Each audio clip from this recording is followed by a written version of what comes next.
together. Everyone just pop mollies and... No, whoa. Welcome back to the Did You Eat Yet podcast.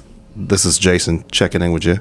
We got Jin Mi back in the building, and today we have our first guest ever. Tim is in the building. I'm gonna let you go ahead and introduce Tim because, you know him long. I feel like you've been waiting for this. I have been waiting for this for a very long time. I mean, Tim and I hit it off. I just loved him. He owns HoneyGlow Health in Bonnie Lake. This has been a long time coming.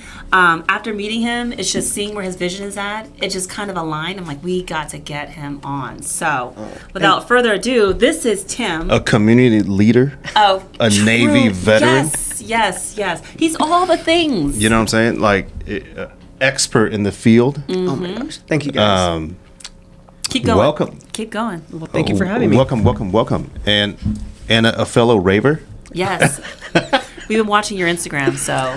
Oh yeah, I went balls out. Let's dive into that. I mean, okay, so we just came from the Beauty Inspire women's business conference, and I feel like it could have more energy because I feel like it was great that it was featuring all the businesses, and you have people, you have all kinds of business owners come together, but I feel like they could have executed that a little bit better. Just a little bit more energy. I'll just take a sip of my coffee. Maybe a lot of energy, a lot of caffeine too. Like you said, some music would have been good. Some music would have been cool. Like and the engagement with the audience. Definitely, for sure. I think the engagement with audience is key because we need to know what they're thinking, what they're looking for, and it makes it more interactive, which people want. We want that engagement. Yeah, I think it's also like well, for us, it was like a lot of taking notes and see like, okay, these are things that how we want to implement into the conferences that we want to host, and the energy. And I mean, energy is one area that we're not concerned about. Why is that though? Why is it that a lot of conferences, they don't really have the vibe and the energy where they have the music going and that there's all positive, good vibes, and it's just where you don't even need professionalism. coffee. Does it look professional to have the outgoing vibe and feeling like more party versus? I think people are scared to push boundaries. Yeah, but life is a party. I mean, okay, for you, yes. Maybe for us, yes. But like, I do think there's people that organizing these events where you got to be like, look a certain way, like I got to talk down, and yes, and like, and it's kind of like holds you back. But for us, our vision was like, full setting. Like we've never been afraid to push boundaries and push it to the limit, and we'll see what happens. Take a jump. The same thing happened with our Instagram. My husband's like, you need to be very professional, educational. I'm like, okay. So I'm doing that in those videos, not getting much traction. So one day I'm gonna be me and do something silly and stupid and funny, and that's what goes up. And people want to see that fun side of you. Yeah, there's no culture and personality there. Yeah. It's stale. It's like I can chat GPT that. Right. Then it becomes like corporate. Mm-hmm. It becomes. That's what it is. It's corporate. Yeah. And everybody's trying to get away very from that. militant too. We have to do the way it's supposed to be. What it's always been. That's so interesting because both of you guys are former military and you come from a very rigid, disciplined, very strict schedule, going back to corporate. And you guys are completely opposite of that. I mean, you open up your own business. You want to do something where it's like you want to be exciting online. You obviously like connect with the community, and for you, it's always about the vibes. You must have vibes. I mean, that is true. Okay, we were talking about this earlier, and I just I just didn't like being told what to do. Really, it came down to that. Like I was terrible at it, and I don't even know how I got through that long. It was like I hated getting dirty. I did not. Did you ever get in trouble for talking out of place? It never got me like serious trouble, but I did have to like pull some weekend duties, and you know what I mean, like come in early. Weekend duties sounds like you were kind of a rebel. I was a smartass. Yeah. I don't believe you spoke your mind, or you had a difference of opinions, and in the military they don't want you to have that. Yeah, like you wanted to like head down, shut up do and what color. you're told. Be a lemming, do what you're told. But why? Wouldn't this be easier if we did this? I can see both, right? Like, it's good to have structure because, I mean, obviously, in the military, you see all walks of life. And then there's people that you come across, you're like, holy shit. Like, I can only imagine being in different people's backgrounds, upbringings. I'm like, whoa. And I think that's one of the most interesting parts. Like, someone that grew up in Mississippi, New York, like, you're like, whoa. It's like different world. Yeah. And just the structure is good for it. You know, I do agree, like, to a certain extent, like, the structure is great. It keeps you in check. It helps you, like, organize a little bit better. But then it can also be, and leadership, and depends on the leadership too. Like, it could also, like, but it also can be damaging. I was in a special mission in Azerbaijan, and we're talking to, like, the Ministry of the military head hire guy, and they're passing out papers saying, sign this paperwork, blah blah. We know who your name is, and they give it to me and they're like, make sure to get all the students' names and yada yada.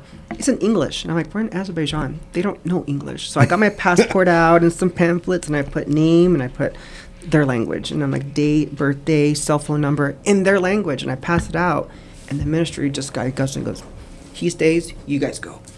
And they're like, I'm like, what would I do different? He goes, you understand us, like, why aren't you bonding with us or vibing with us? Why are you so militant? We don't know what you guys are talking about. It's like, so just giving a little bit of energy and time and focus to their culture went a mile long, and I was always invited back, so I went 3 times to Azerbaijan just to be with these cool people and do missions with them. But I think that's kind of your gift, and not only your gift, but also I think people. Yes, but how hard can it be? And I love the fact that you're here, because I think it goes hand in hand even to, like, what you're doing, because you do the same thing. It's that connection with people and bringing people together. Do you guys find that being in the military, that you guys, obviously I know you were doing that, but I mean for you, even in the space that you were in the military, that you were kind of doing the same thing? Like, what made you stand out, or did you feel that you stand out, like where you went against the grain? It's hard, because if you go against the grain, you can get in trouble. Even if you're right, it's still wrong. Yeah. So you have to tiptoe. There's a lot of egos involved, right? Mm-hmm. Like, you feel like the same across the board with women who are in the military as well, or do you feel like that's a little bit different? Okay, women in the military is just like a complete different, like a realm, because, like, you, in a way, you almost have to. There's already a stigma against you. And depends on the brand, like the your job, and, you know, the location where you're stationed at. Like, I think off the top, women you already have it tougher than men. Yeah, you have to be a hard ass, but then you're a bitch, and then if you weren't a bitch, you were to push over. I'm like, how do they ride the line? And then being gay too, same thing. But luckily we have the fag hags, and so we paired up and destroyed it. So it's kind of unfortunate, because, like, sexual assault is very, like, I don't know. It's prevalent. It's prevalent, and, like, it does happen way more often than it shouldn't happen at all. Period. Of course. Do you think that's changed since the Me Too movement, or do you feel like it's I think it's gotten better. Mm-hmm. I don't know if I was. I don't know if I would say it's at where it needs to be. And then yeah, you just have this stigma against you from the start, and then, God forbid, you get pregnant. Mm-hmm. Oh my God, that becomes another, like, you know, like, people will say, like, oh yeah, she's getting out of things because she got pregnant. I've heard a lot of that. Right. Yeah. So it's a very tough. But it is horrible. I will say, there's some people who didn't want to go on deployment. They got pregnant. That does happen. And then you're like, you're messing up the movement for you guys. Like, they would literally say, I'm not going. I'm going to get pregnant. I'm like, that is disrespectful to all the women who are fighting to get on the ship and go on deployment and stuff like that. And you're like, I'm going to get pregnant instead. Yeah. That does happen. Mm-hmm. That does hurt my heart. That does hurt my soul too. Don't get me wrong. There are dudes that, like, get hurt on purpose to not have to go on deployments. Mm-hmm. And I've seen some crazy ones too.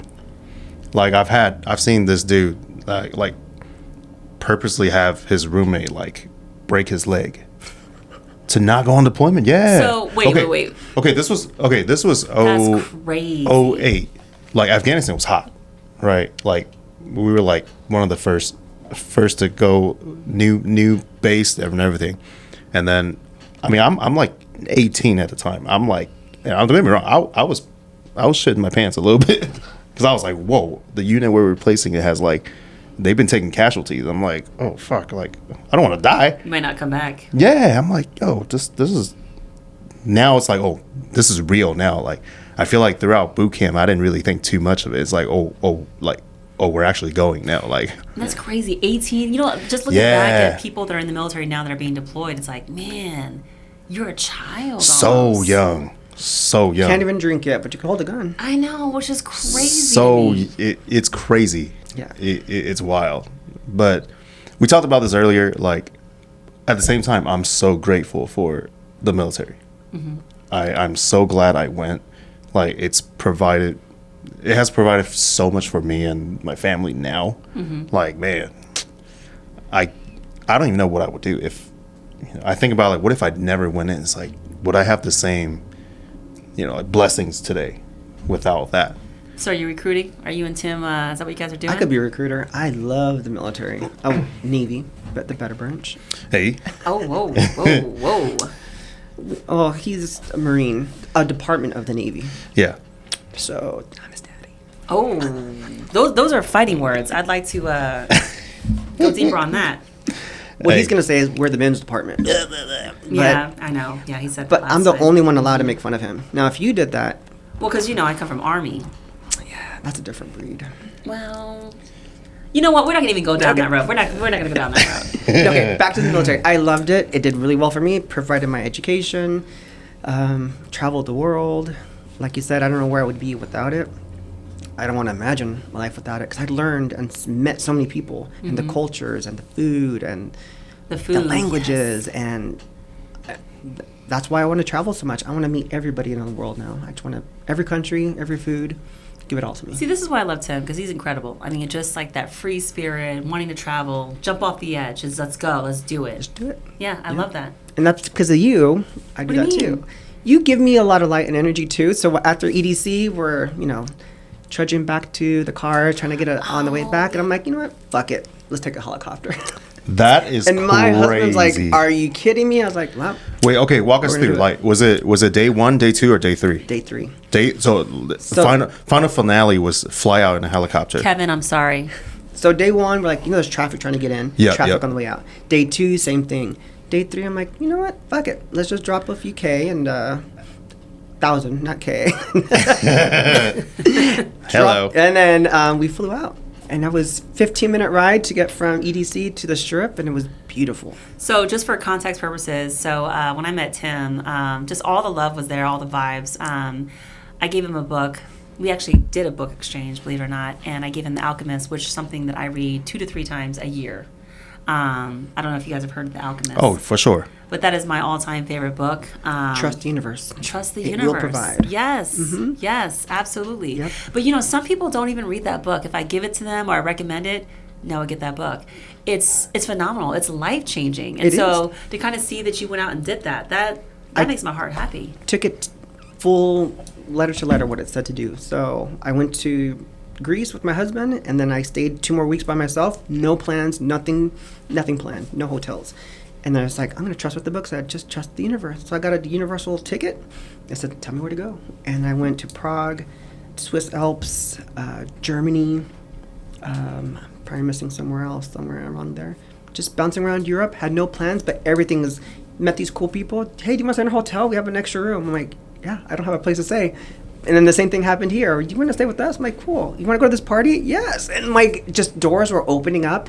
And it was the best time of my life because I just trusted that everything was going to be taken care of. And I had the best time of my life and had met the coolest people. I'm going to go back to Europe this year and I'm going to see them again. That's amazing. Yeah. Because all from a book that you gave me. It's what you project, right? It's what you put out there in the universe. If you think you can do something, you're right. If you think you can't, you're also right too. Yeah. Mm-hmm. It's how you look at it. I can. And I think that's what I wish was presented today. Yes. At the conference, whereas everyone can Google how to work harder. Everyone can you can ChatGPT a whole self-care guidebook. One gal said that. Dream big. Right. Yeah. Drink big. Yeah. It's just I wish we would have talked more about let's peel off all the surface level, surface level things and like get down to what does it really take. Let's talk about the ugly, the nasty, the days that you go tearing down the walls. Yeah, the days that you go, fuck this, like. But I think that's what a conference should be. I mean, I've been to several conferences, and it'd be really nice like if people can really work together, pair each other up. Like if you're a bookkeeper and you need a bookkeeper, or if you're a professional that needs a bookkeeper, there's somebody in the room that can help you. Like, why are we not asking those questions? Like, how are we not serving each other and giving each other what we need? Either to grow the business, or maybe you need like a babysitter, something. Like, why are we not doing that anymore? It takes a community, but they want to do it by themselves, or be competitive instead of do you also think it's like maybe because like you went over to Europe and a lot of people were very accommodating and inviting and they're easy to meet. Do you find that maybe is it just our country, where you go over to other countries and it's very there's a lot of hospitality there. I want to like help you. I want to that neighborly feeling. In the United States, it seems like it's not quite there. Maybe people don't want to help each other and the community is lacking. But maybe in other countries, there's a strong community. You're hitting it right on the head because Azerbaijan, you can't compliment their house or their clothing without them giving it to you. So like, beautiful watch. They're like, okay, it's yours. Or, that chair is beautiful in your home and it's yours. You're like, I didn't ask for it, but you like, if you liked it, it must mean a lot. So here, it's yours. Here in America, if you said that, like, cool, thanks. Like, stop being weird. Yeah. But over there, they're all about how can I make your life better? And they don't ask for anything in return. So I saw that in Japan. I see that in Germany, and it's all about what you do. That's what Americans are. Mm-hmm. What's your name and what do you do? Yeah. I got in trouble in Germany for asking that. You can't ask people what they do because they don't care. They don't care how much you make or what you do. It's what kind of a person are you? What do you do on the weekends? What are you doing after work? Blah blah. It's not what you do at work. I think. And here we're all about that hierarchy of who's doing what and how much you make and how can you benefit me. Right. Yeah. Mm-hmm. So that's the culture difference. I think over here we have to we almost have to be. We have to define ourselves in a title, in a role. Yeah. Because without that, who are we? Mm-hmm. And it's like I feel like a lot of people cling on to a certain title, a certain role. Because how did we even get there? Yeah, I mean, it just elitism. America wants to be the best, which is for fine. Sure. Yeah. If you want to be the best, that's great, but doesn't mean you have to put other people down to be on top. And then why can't we grow together? I don't. It's the comparison aspect of it too. It's like, oh my God, I have to do better than that. It's like so and so's taking a vacation. I gotta take a vacation. Yeah. Maui, I gotta beat that. That's what I'm trying to teach to my daughter. She goes, everyone's going to Hawaii. I was like, girl, you went to Japan. Like, why are you comparing yourself to your friends? Well, everyone's going to everyone else wants to jump off a bridge. That mentality. It's like, but you got to see this and this old building, and we put on, samurai gear and stuff like that. Now she looks back and she goes, that was pretty cool that we got to do that. Yes, the sand and water is always going to be there, but these experiences are not. And so I'm trying to teach her experience, and then she did see the difference in American people and the Japanese culture. She landed at SeaTac and was like, why is everyone so mean and dirty? I mean, and I think I think it should be a requirement that young adults travel overseas to see what it's like to live in a different country, how that culture is living, what they do, what they experience, what they eat, how they dress. And then maybe there would be a better appreciation, for that. And I think creating that experience, maybe that transforms maybe our country as a whole by having those experiences where we can be a little bit more accommodating, where we can say, hey, come into my house, let me feed you, Would you do that? It really takes a lot of practice to have that community over competition mindset. Because as human beings, our natural reaction is to compete. Because even if you go all the way back to the Stone Age, we had to compete with each other for food, right? I feel like obviously time has changed. Yeah, time has changed. We can compete. Time has changed. But we can compete together. But we're not going to feel friendly better competition until I'm up here. Yeah, and I don't want to leave my brothers and sisters down there. Come up. Well, that's how you evolve, too. I think when you do friendly competition, it challenges you, and I think that we can evolve. Even when it comes to technology, there doesn't need to be competition. How can we better each other together, right? I think that's pretty much what it's about. And that's the piece we're missing in the States, I think. Yeah. So But I'm going to change it one little heart at a time. So that's what I do at my practice and teaching my daughter and stuff like that. So tell me a little bit more about your practice. How many people do you have on your team? Oof. 6, 7, 8. How do you manage all of that? How do you train military all of them? helps. Yeah, You know, of there course. was Yeah. leadership and how to treat people, and I can get better, but delegating more and trusting that your staff could get it done. And I don't know. We're all working together to make this better. I also tell them that this is not my company. This is for us, because if I go down, we all go down. So do you want to go start looking for jobs, or do you want to wrap this up and get, stay on top together? So they have to have a stake in it as well. So, and if they do good, I do well. And so I reward that too. I love to touch up on like the delegating, because both of you have, well, all of us have staff, right? It's really hard, and one of the struggles for a lot of businesses is going from solo entrepreneur to now you got to trust somebody to do what you do, Right. and be able to hand some responsibilities out. How was that process like for both of you to say, or was it a challenge to be like, man, I because like we all know because if you don't delegate, you're just a worker, you're not an owner, right? And it's like, what was that process like, or how was that transition for both of you to be like, you know what, I have to let this, not let it go, but I have to be able to hand this off. You go first. Oh. I just know it's hard for me, but so I want to hear what you have to say. Delegation is really hard, but it minimizes the amount of stress of the I can do it all, because I don't think anybody can do it all. We want to believe that we can, and we have to also have a little bit of trust in our team. And I think if you're training them really well and having a system in place, like maybe even like a company manual, that does help. It just takes a while to also build that manual. So you're kind of always going back and forth. I still find myself, even now, where I'm like, okay, I got to work on the curriculum. I'm like, wait a second, I have a team of people to do that, right? So it is kind of hard to let go of that. It's a combination of like letting go of a little bit of control, but then also I don't want to put too much stress on my team either. Yeah. Do you know what I mean? I don't want to be a micromanager. Yes. Yeah. But skills are SOP. Read the book. It's right there. It's Yeah. going to be the same for that. But when it comes to people interaction, that's where I get kind of hurt. When patients are upset or not getting the results that they want, that's when I take offense. And I'm like, why am I taking it? It wasn't me, but why couldn't my staff fix that the way I'm going to do it right now in 2 seconds? And then now the patient and I are best friends. How do I teach them how to do that? So actually right now my biggest thing is how to get my brain on paper, so that if there's a question or issue, how do I make the staff know how to handle a situation and turn their day upside down for the better? Because this is the area where military like mindset kicked in for me, where it's like, you learn things like inspect what you expect. So it's like, I can't just tell you to do something. I got to make sure it's my responsibility to make sure you follow through and it gets done the way I expect to get done. And if you don't, obviously if you don't inspect what you expect, then things go south. And of course, whose fault is it?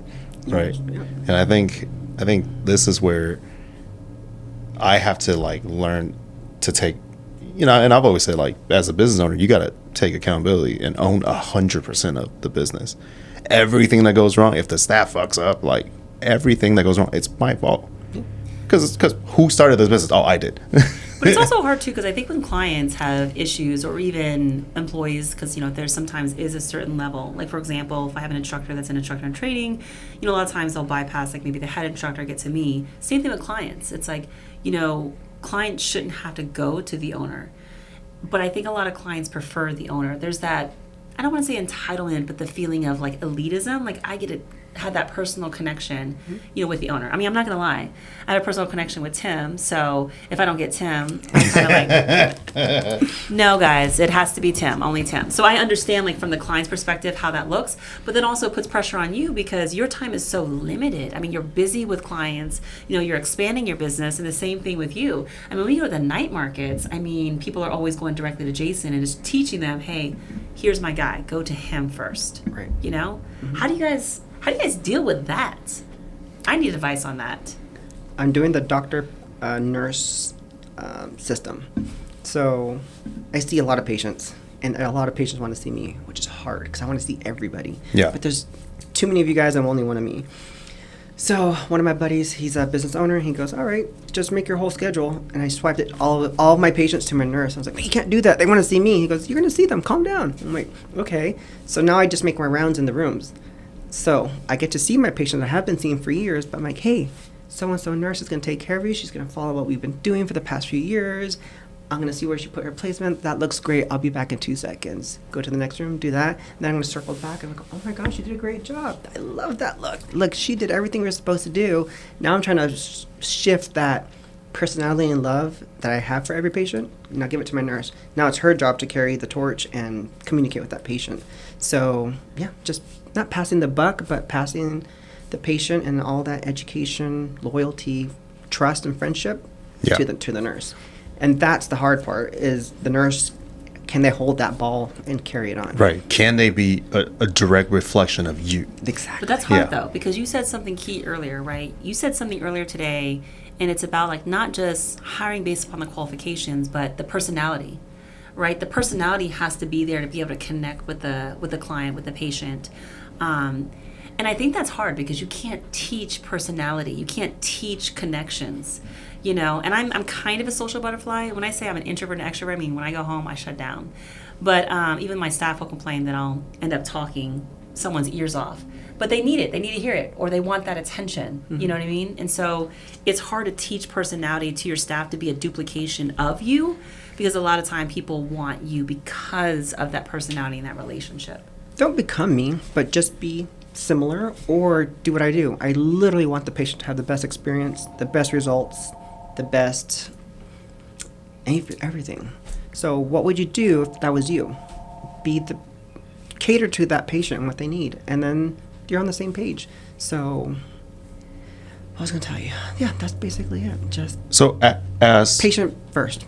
For both of you guys having your successful business, like leading the way in the industry, what does the hiring process look like? Because you touch up on having a personality. Mm-hmm. Are you focusing on the resume, or is it more about the interview? Like you said earlier, vibe check. Vibe check. Okay. Yeah. I gotta feel it, because I could teach you how to do Botox and fillers and lasers and anything medical. Follow the book. I could teach that. It's the SOP. Follow the book. But can you make the patient feel good when they leave out of the chair? Can you make them feel like this was worth it? Anyone could do Botox. Not anyone, but a lot of people could do Botox. For sure. But when you got out of that chair, when you get out of my chair, you feel like $1 million versus I just paid $1 million, and now you're just, I want you to feel good about what you did, and was it worth it? And then you tell me, and when you see the results. One thing that I loved about you is when I went to get my Botox, surprise, I got Botox. Well, actually, there are no surprises here. It's stiff. And if you see any movements, because it's time. But for me personally, when I went to you, I didn't feel like a dollar. I didn't feel like a dollar sign, right? I felt like there was authenticity and genuineness there, and you really cared enough to do a full consultation with me, and you're like, nope, you don't need that. Yep, we'll have this. And it was like, wow, you don't want my money? Okay, cool. I mean, obviously, like, whatever. Anyways. You didn't feel like a transaction. I didn't feel like a transaction. Yeah. It wasn't transactional. It felt genuine, and I love that, because unfortunately you don't get that in a lot of med spas at all. And I like that. You're not just in and out. It's like there's that connection there. I get in so much trouble with my front desk because they sit down and I'm like, girl, this. And I'm like, what's your husband do now? This and that. The kids did who? And then what? Oh my God, I gotta do Botox. I'm like, we have 5 minutes before I get in trouble. And my front desk is knocking. You're late. I'm like, oops, sorry. Let me do my Botox really quick. That's what I like is the patient interaction and making them happy. And then, yeah. Because we talked about this earlier. People don't remember what you say, what you do, but they remember how you make them feel. But I have to say the same thing with you, Jason, because even at the Sway Night Market, people aren't just talking to you about like their business and what they're setting up and where they need to go and where they need to be. A lot of it's like intimate conversations, with the people that are there at the Lacey Night Market, because they want that connection. Yeah, I think any like specific businesses, it's not meant for everybody, right? And for me, I genuinely enjoy chopping it up with people. Like, yeah, I want to know how you're doing. Like, how's business? Like, how are we growing? I'm fascinated by, I'm fascinated by entrepreneurs getting outside of their comfort zone and pursuing something greater than, going against the odds and facing your fears and challenges and say, you know what, I'm going to figure this shit out. And as an event production, we see that, but more specifically on the night market side, in 4 years, we feature close to 850 businesses, organizations, and I see a lot of them come and go. Like the statistics right now is kind of half will make it, and I won't see half the vendors next year. And it's very cutthroat. It's tough. It's very, being an entrepreneur is one of the hardest things. Like if I can describe that to people, it's like, I would rather join the Marines again. I would rather go overseas. That was easier. Like, that was a lot easier. The gas chamber was easier. Oh, remember that? I will walk in there without a mask than like try to figure out how to be an entrepreneur from day one again. Yeah. Like, that is so, it's one of the hard, it's risky. It is super risky. Yeah. Yeah. It's draining, but once you figure it out, you're golden. You know what I always find interesting is that something that Alex and I have always talked about is that I'm less tolerable of complainers because I've been there. Like, I've been where they're at. And once you get past that hurdle, you look back like, that's nothing compared to this next thing I'm now doing. And I always find that, like, as I grow my business and, as I become older and wiser, I guess you can call it. I'm going to say wiser. Apparently, Jason said I am a millennial elder. Elder millennial. Okay, because what? Elder. The word elder makes me sound like something from Lord of the Rings, like a troll. You're a respected millennial. Seasoned. Seasoned. Yeah. Seasoned. Yes. Seasoned. There A seasoned elder. Millennial.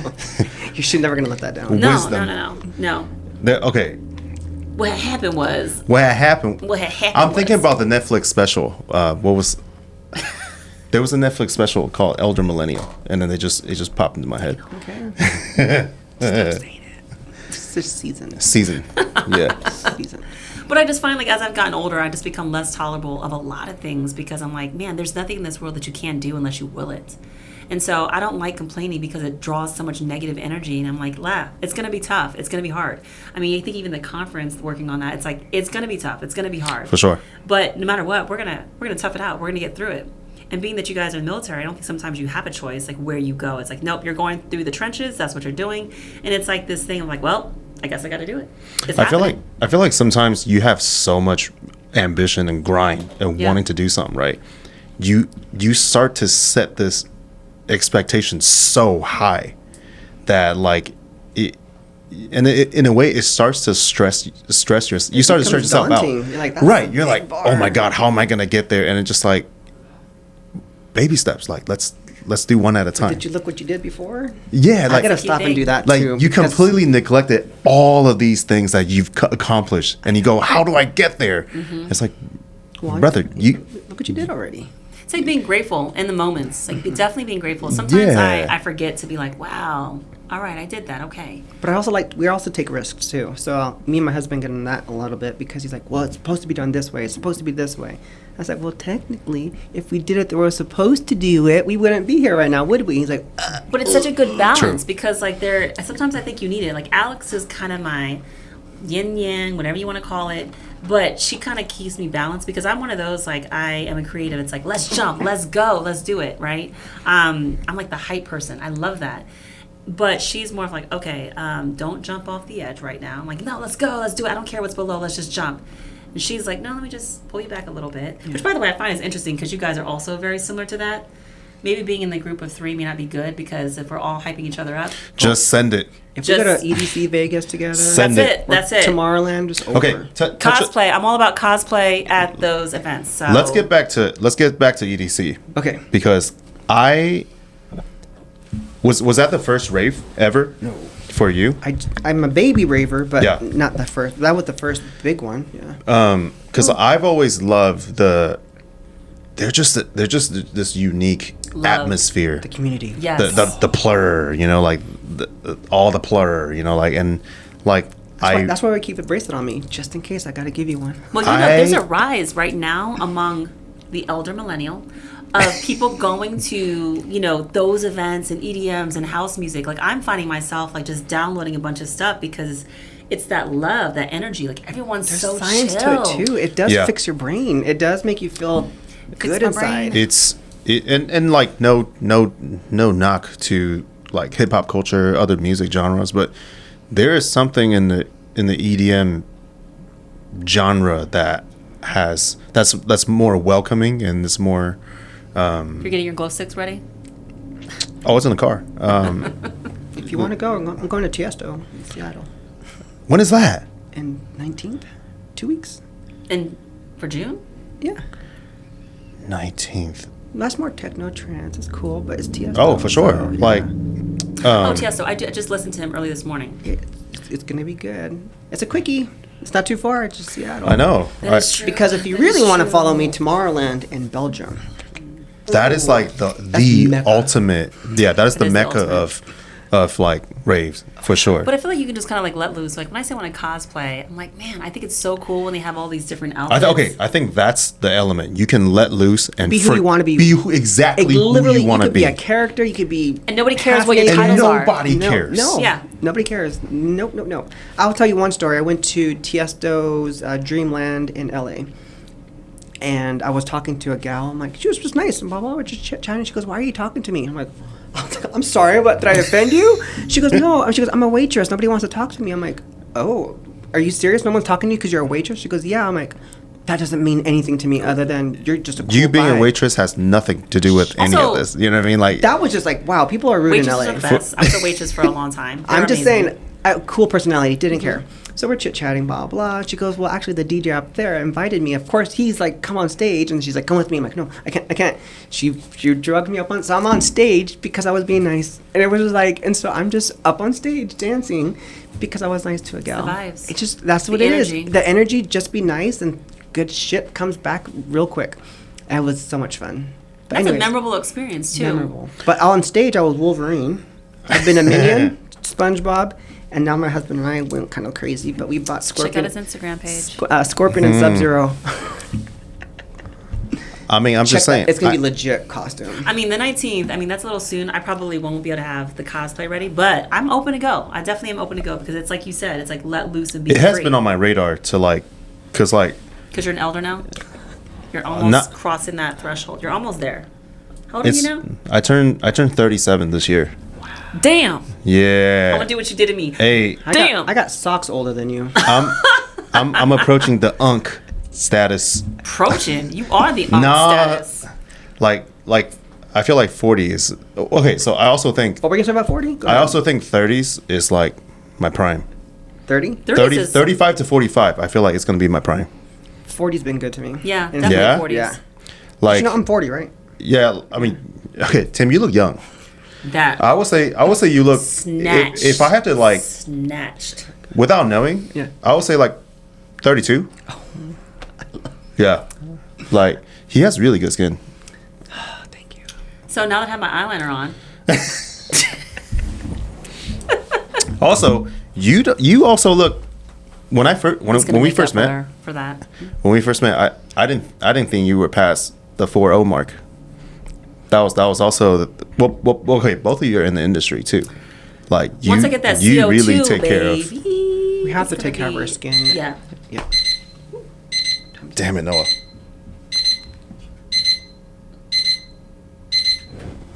There we go. Okay. So we do have to look good in this industry, but I Yeah. wouldn't clock you for over than 40 either. But your personality, you're just so wise. Talking to you and hearing you talk, there's no way a 30-year-old Wow, I'm keeping you, could, Tim. could speak as eloquently as you can. So that's what I- ages you, but not age But you know you. that what I came mean? with time because I was like, Knowing like your upbringings and like the family structures, like you went through a lot in your life, and like I feel like that's the part that like really makes you who you are today, and having the perspective on things and open-mindedness. Because I mean like no one's taught to just be open-minded. Like you kind of need to go through some things and Yeah, Yeah, see the outlooks and bigger picture in life. You have to go through it. Did you get prejudice stuff done at school when you were back in the day? I definitely got made fun Racism? of. Well, I mean, yes, because, I mean, like being half white and half Korean, I mean, definitely, I did get it from both sides because I went to Korean school and then I went to your regular school, right? Oh, shit. So from both ends. You caught it you caught straight from both sides. I caught it from both ends. God damn. But I mean, like, I had a lot of friends, but, I definitely got made fun of a lot in high school, but I assume that's like everyone. But I wasn't an athlete. I was more of an artsy person. I did photography class. I really wasn't into sports too much, No. Did French class, Had teachers, I'm Hispanic, right? And like, your class is over there. I'm like, oh, I don't speak Spanish. Like, I know a little bit. But do you feel like people were a lot more... She's like, your class is next door. She thought I was ESL. I was like, oh, I don't know. That's crazy. This is in Texas? In Texas. And I was like, oh, I'm in an all-white school. Got it. And then I'm like, she goes, well, this is advanced history. I'm like, I know I chose the class, but... Do you need a translator? Man. I'm like, what? I'm like, oh, you think I don't belong in this classroom because I'm Hispanic and I can't be smart? No, I'm gonna sit down and you teach. And she's like, I'm like, I got that in math class too in high school. Like, sit in the back of the class. I'm like, why me? Oh, you don't like me. But it was tough. At what age did that? When you finally connected the dots, like, oh. 16, 17, 18, like high school, like, oh, I'm one of the only Hispanics trying to do advanced courses or trying to be level up and trying to take, I wanted to be smart and educated. Like, oh, I'm being treated different here. Mm-hmm. Yeah. I think it was like definitely a combination of things too, because I have a large birthmark too. So it's, this right here. Mm-hmm. And I think people made fun. I mean, it's not a big deal now, but like when I was younger, it's like people always find a reason to like make fun of people and say put you down. Or put you down. So it was like and I was super skinny. I was like 98 pounds when I graduated high school. Woo! Yeah, that was normal for me. That was perfectly normal for me. Yeah. But I got made fun of because I was like too skinny, or I have this or I don't have that. And I think that definitely played a role. And of course, like having an Asian mom didn't make it any easier too, especially like her upbringing and where she's come from. So I think it's a combination of things that definitely shapes you, to the person you are today. I think it's unfortunate to have when you have educators in the space they're in, especially when you're working with kids, and it's. Oh, I wish I could go back now. Look at me now. Like it's just so. It's so fucked up to like. For kids to learn that, but it was valuable because I would never treat. Yeah, it makes you stronger. Yeah, does not mean it was right, but I rolled with it and I learned from it. But how's that? And also, other kids are fucking mean too, man. Oh God! Don't even get me down the gay path. It's not even just. Jesus, it's not just the teachers too. Out. It's like, oh my God! People are definitely kids are assholes. They can be the biggest ones. I mean, like definitely with my daughter. When we moved to Washington, she was called the N-word, right? And I'm like, that was new for me. In Washington, it's crazy. Well, okay, it depends on what part. I've realized now that no, it's not always what I thought it was going to be. Because in Florida, we didn't really have. Well, depending on different pockets of Florida, it's different. But in Orlando specifically, I'd never had that experience except outside. They're like, oh, you're Asian. Do you do nails? It's like, yeah, we're just born with nail files, of course. Like, what kind of Why would you say that? Yes. What? It's my side hustle. Yeah, it's my side hustle. That's why I'm here. But yeah, I mean, it's kind of unfortunate. I don't think that we've had that like in my high school. Like if you were gay, I don't think anyone really cared. I think it was more Florida. Like, yeah. But also it's like everyone just had their group. So like you had like the group, like you had Vietnamese that kind of all stood together, and then you had like the jocks that kind of all stayed together. The football team. The football team. Pretty much. Well, I was talking to Jason before this though, but you could be racist. You know what? That's what you want to do. You could do you. Right. But don't eat my food. Yeah. Facts. Don't come to my countries. Yeah. So if you don't That's like true. Mexicans, That's a good don't point. eat tacos. No Taco Tuesday. No carne asada. We talked about. No fajitas. I would actually respect that a lot more if you're 100%. If you're gonna be racist, be 100% racist. But don't. But that means no Taco Tuesdays. No Puerto Vallarta. No tequila. No orange chicken. Don't get your margaritas from no. There's no dim sum on Sundays. You know what I'm saying? There's no banh mi and go eat pho after a night of drinking. None of that. No, I agree with you on that. Like I think racism. One thing that I realized the last couple of months is that I don't know, maybe I'm just ignorant, but I'm just like, no, racism still doesn't exist. I mean, like there's people out there that like genuinely care about another, and then you see something in the news, and it's just like. God, like why can't we just Rodney King? Why can't we just all get along? Yeah, I think. Why is it happening like every 10 to 15 years? I just feel like there's like these commotions within the news. I'm like, Are we going backwards? Fear mongering, but it is don't get me started. horrible. It's money. Yeah. I mean, there is money when you divide people. Yeah. For sure. It's I want to follow a racist one day. Just see what they do. Maybe they go to Taco Bell. You can't go there. It's like it's a distraction. Yeah. You know what I mean? Like, with other things, is this a conspiracy talk?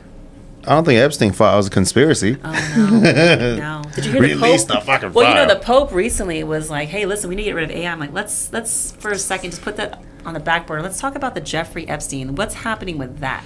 That's what I'm saying. Like my thing is like, release the whole thing. This is not a left or right. Release the whole thing. Like, I agree. It's not a burn left. everyone that's on there. I don't think there is a left and right anymore. I think where we're headed right now, I don't even think there's a left or right. I just think it's the rich and the poor. That's right. That's the difference. You know what I mean? Yeah. And just let me eat. Just let me eat. Just let me eat. Yes. Can I just travel and eat? That's all I want. that's it. That's it. That's it. You know what? I would hope that that's everyone's mantra is just to travel, to enjoy different cultures, to enjoy the environment, and just eat. Yeah. I went Because to Ireland brings people recently. together. Had the most best Pakistani food I've ever had in my life. In Ireland? In Ireland. So good. I mean, I was just, and the lady was just chatting me up, and she goes, "You're gonna get their special coffee." I was like, "I don't know. It comes out like mud." I was like, "I don't know if I could do this. Best coffee of my life." Was it sweet? So it was like thick. It's thick, but it's not burnt. It was just Smooth. See, I'm like, if that's what the Palestinians can do, what else can they do? What else can other countries do? I need to try everyone's coffee and their meats and their foods and the people. Have you tried Cuban coffee? Mm-hmm. Good too. Thai coffee. There's just too much to be ignorant about. I can't be racist 100%. because I want to eat all their food and I want to meet them all. So Yeah, yep. people are interesting. Travel the world. Go see every corner that God's creation. Everything is beautiful. Was there a And place that you weren't happy about? That you're like, oof, I'll never. okay, go yeah. back here What's again? one country you're like, I think I'm good on this one. Yeah. Nope. First and last. Never. I don't think I've ever went somewhere that I Because did there's a not beauty like. in every. Yeah. Is there one for you? Like Well, a country I mean, that you're like, this one's alright. Well, I mean, like, I haven't really. I mean, I traveled to Korea and maybe Canada. Is probably like the only two countries that I've been to. But I would like to visit like other countries as well. Like, I think it'd be really cool to like go to Africa, go to India. The only thing is, I just don't like the outdoors. So like, I don't want to be in an environment where I'm camping somewhere. I'm outside too much. So the wilderness I'm having speaker luxuries. today didn't work out too well. You know, she was great, but I told her, I was like, I'm going to take one of your classes in an RV. In In an RV with AC. with AC, Yeah. glamping. Yeah, Make sure there's something. cell service. No, I need. I definitely Wi-Fi for sure. Starlink. Starlink. But no, I really do want to travel a little bit more, and I want to experience like different cultures. But I am very particular about things, and it's me getting out of my comfort zone, right? Because I do like those nice things, and I know some places you're not going to have Wi-Fi, you're not going to have all the outlets, you're not going to have all the fun things, and it's really immersing yourself in like the culture and the community and the environment. So it's stepping outside the comfort zone. Oh, I'll take it back. There is one country I do want to visit. Okay, there we go. The U.S. Yeah. I went to Alabama in the backwoods. Ooh, nope. I kept on driving. Nope. Like, no. That's scary. Yeah. I felt more scared in backwoods Alabama, Mississippi than I did in the Middle East or in the middle of Mexico. I've had similar experience where like I'm traveling through Missouri, and there's like signs with town population 36. If you like SpongeBob or Barney, you're gay. We're gonna kill you. I'm And like, what? that's where I'm like, keep driving. You cannot be out. Do not stop. Stay in your color. Stay in your lane. Yeah, I mean, I just love people though. Like, I just don't understand like the hate. I mean, I do generally mean that. I don't understand the hate because I think people are so wonderful and beautiful. I think that's why I liked connecting. I think it's people. ignorance because if they truly knew that if you hated all races, you're missing out on a lot of things that you do, you know. And not everyone's pure this or that or whatever the case may be. But who doesn't like a taco? You're fed so much fear Yeah. on, oh my God, the Hispanic or rapists, they're sending their worst, but they're all All of them? It's just like, Then who Every invented single one of the them? tacos? 'Cause that person was really nice. you know, who picked these strawberries that you're eating on your table? Like They don't get it. It's the fear. Their mind's so small. Right. Yeah. When you watch Fox News your entire life, like that's a lot of fear that, I cannot wait till lettuce is $50 a pound. I'm like, okay, that's because I'm just. And then you go travel, you see the world, you go, wow, these are some of the friendliest people like around the world. Like, I can't say that about the United States. Nope. But I think that's why house music is so great right now. Because I feel like if we can just get everybody in every country to just, for sure, just get everyone together. Everyone just pop mollies and hop on shrooms and just and just go. No, edit that out. Edit that out. Just a gummy. That's legal. You can say gummies. So what are you guys doing on the 19th? Tiesto? Oh, I have the Velvet Room on the 20th, so I might need to prep. Yeah. I don't sleep, so I'll do both. Hey. He's going to be there. I do it all. Listen, I'm still trying to convince Jason. Matter of fact, I don't even need to convince him. I just need to go out there and just make it happen. # come get your mom. That's all I'm saying. Come get your mom. Get your mom. I'm going to start this today. I mean, the Velvet Room is designed for millennials and the older crowd. That's what it is. In general, I will say that in general, because we've had like 21-year-olds come in and they go, I don't get this, or like they can't resonate to the 90s 2000 R&Bs, and I'm just like, it's not designed for you. Yeah, give me some Eminem. But the interesting thing is that like the person I talked to, he was coming from Seattle and he was like 22 and he loved it. He literally don't get me wrong, from Seattle. If you can appreciate that. The 80s, 90s, 2000 R&B, like, oh yeah, for sure. And some people are more old soul. Like, I get it. You got a more of that nostalgic taste. So speaking of old school, I'm trying to convince Jason, and I hope at some point I'll convince him. Hopefully with you being here, because I don't know what type of music besides house music and EDM that you're into, but I like old school freestyle. Okay. Like old school, like Stevie B. Okay. I'm trying to get him to have an event during the springtime called Spring Love. And it's old school freestyle music. I'm getting there. I'm working it. I'm struggling to paint that picture. That's what it is. I just need you to paint the picture. That's all. All right. I'll be painting away. Okay. I want to hear. Really, you don't? Are you into freestyle music? I am, but I'm also.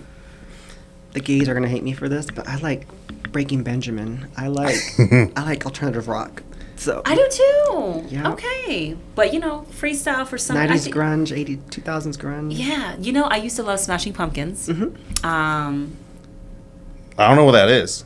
You don't know who Rage Against the Machine. Rage Against the Machine. Yes, absolutely. Is that Perfect Circle? Radiohead. Okay, I've heard Radiohead for sure. Yeah.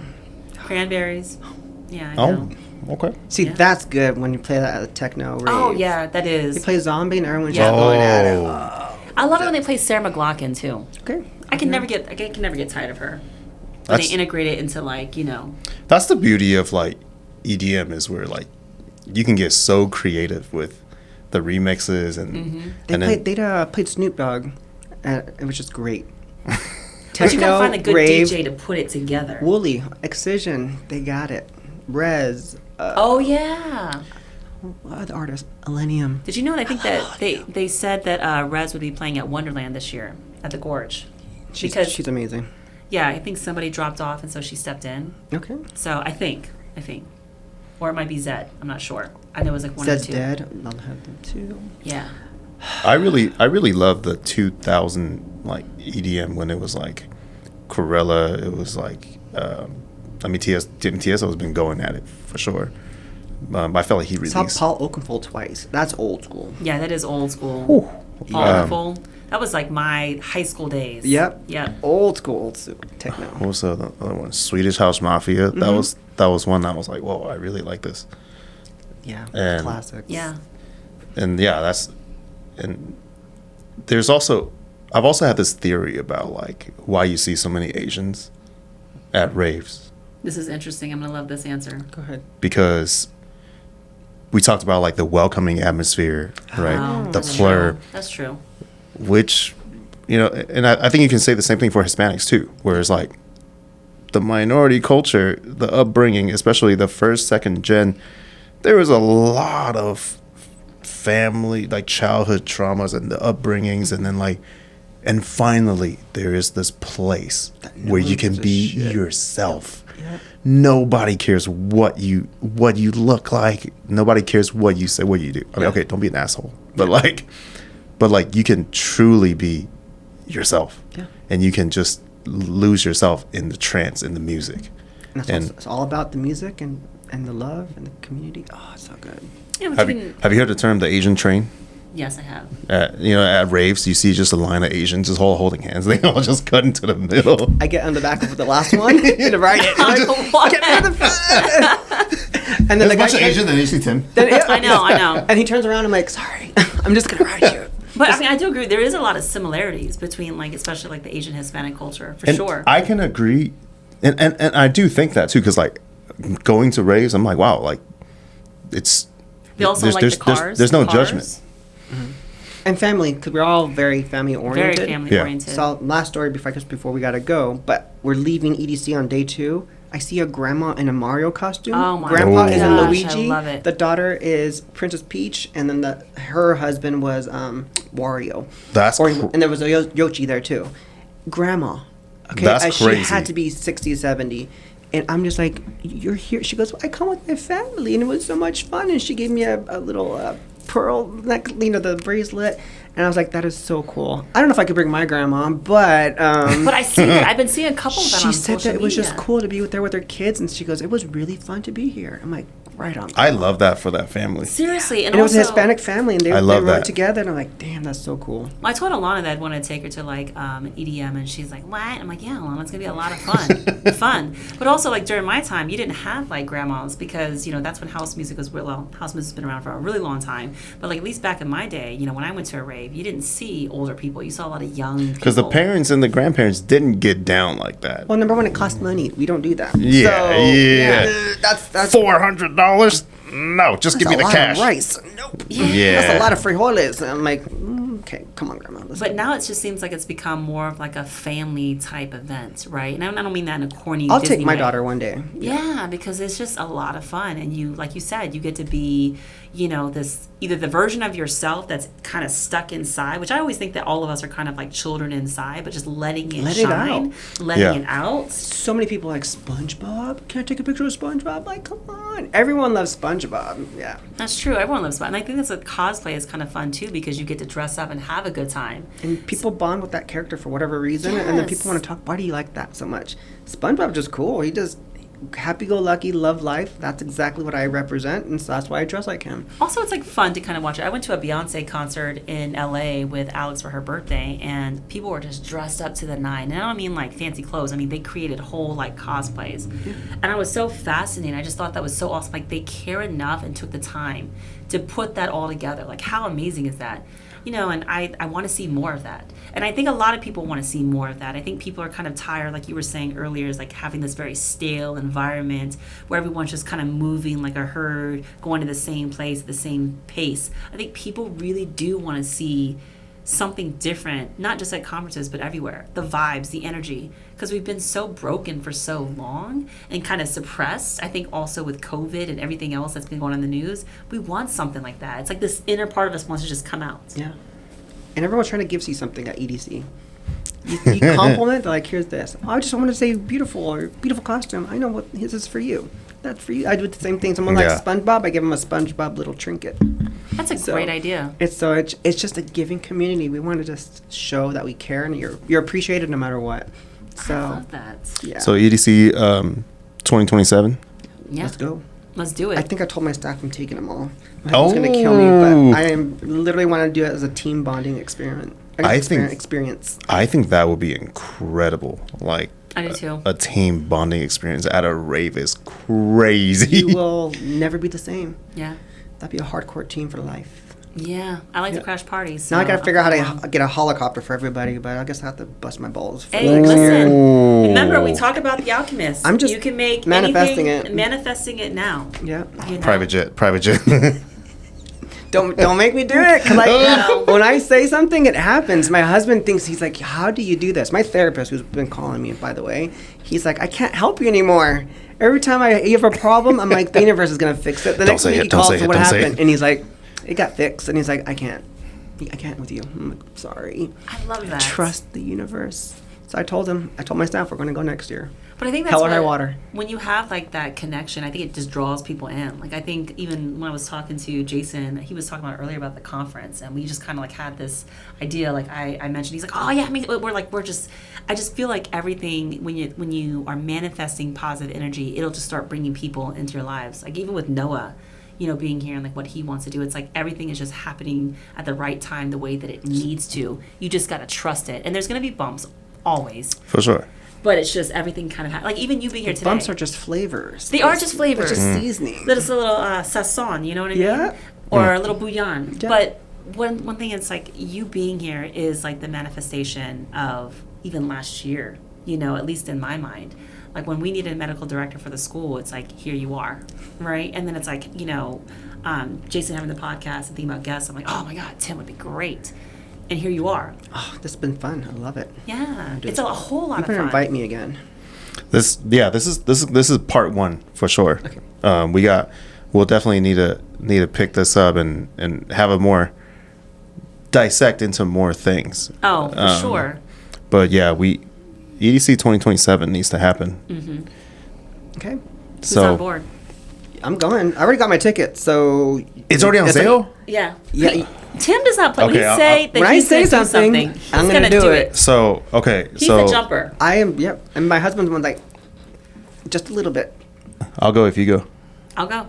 Then So that means Alana's got to go then. Oh, she's going. She's going. Listen, she needs to # come get your mom. I'm gonna make her wear that shirt. Imagine meeting Calvin Harris and like at the pool party. Like, oh wait, yes, okay, yes. I see. Come on.